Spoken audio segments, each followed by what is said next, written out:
এখন আমরা করবো পিএসকে ডি মডুলেশন, ঠিক আছে। প্রথমে আমরা একটা চেক করে নিই মডুলেশন যেন আমরা যে যে কাজ করছিলাম সব সেম থাকবে, জাস্ট এক্সট্রা করে সুইচ 7-এ আমরা স্কোয়ারিং লুপ দিব আর সুইচ 8-এ ডাই বিট দিব, বাকি সব অলমোস্ট সেম থাকবে। তো আমরা একটু চেক করি যে আমাদের মডুলেটর সিগন্যাল আর রিসিভ মডুলেটর সিগন্যালটা সেম হয় কিনা। এটা গ্রাউন্ড করে দিই, একটা গ্রাউন্ড করলেই হবে।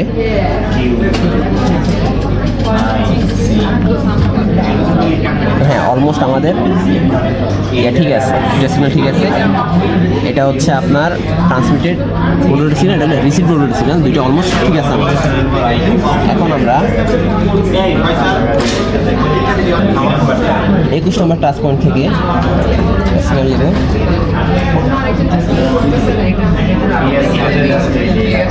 ইনফেস PLL আউটপুট এবং 22 নম্বর কিউ পালস দেব।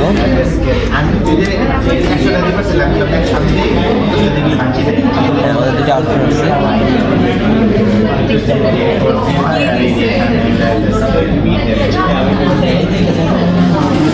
এখন আমরা 23 নাম্বার থেকে আউটপুট অফ মাল্টিপ্লাই নিলাম, আউটপুট অফ মাল্টিপ্লাই নিলাম। আর 24 নাম্বার বাটন থেকে লো পাস আউটপুট নিলাম।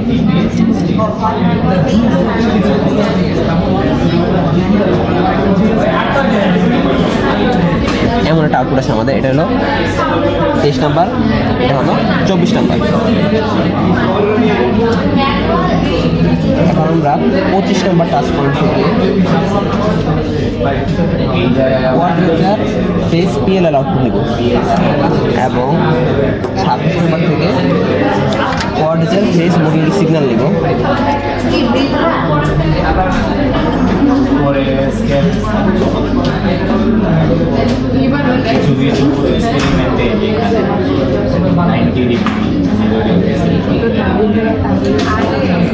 এমন সিগন্যাল আসবে।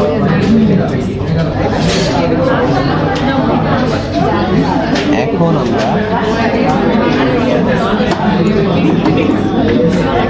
আমরা ইনপুট সিগন্যাল আর আউটপুট সিগন্যাল চেক করবো। আমাদের ইনপুট সিগন্যাল আমাদের ছিল 4 নাম্বার টাচ পয়েন্টে, আর আউটপুট সিগন্যাল ডিমোডেল সিগন্যালটা আমরা পাবো 9 নাম্বার টাচ পয়েন্ট থেকে। গ্রাউন্ড করে দিলাম। দুটা সিগন্যাল অলমোস্ট সেম পাওয়ার কথা আমাদের।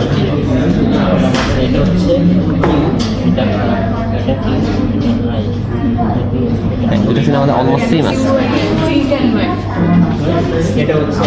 এটাই আমরা অলমোস্ট সেম, হালকা একটু শিফট হয়েছে বাট অলমোস্ট সেম আমাদের দুটা সিগন্যাল। এখন আমরা চেক করবো 6 নাম্বার টাচ পয়েন্টের থেকে আই এর ভ্যালুটা নিব এবং 31 নাম্বার টাচ পয়েন্ট থেকে আই এর ডিমোডুলেটর সিগন্যালটা নিব। এই দুইটা সিগন্যালের প্রায় সেম হবে।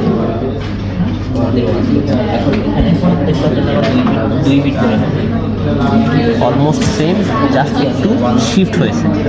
যদি কোনো কারণে আমাদের একটু প্রবলেম হয় তখন আমরা ফেসিং এই বাটনটা চাপ দেবো, তাহলে আমাদের অলমোস্ট রেজাল্টটা সেম চলে আসবে। এরপর আমরা কিউ সিগন্যালটা নেব 7 নাম্বার টাচ পয়েন্ট থেকে, আউটপুট সিগন্যালটা নেব 35 নাম্বার টাচ পয়েন্ট থেকে। এই দুটা সিগন্যাল আমাদের সেম চলে আসার কথা।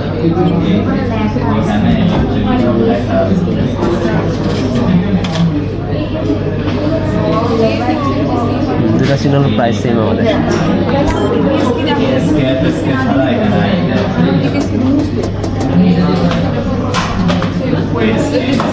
অলমোস্ট সেম, একটু শিফট হয়েছে।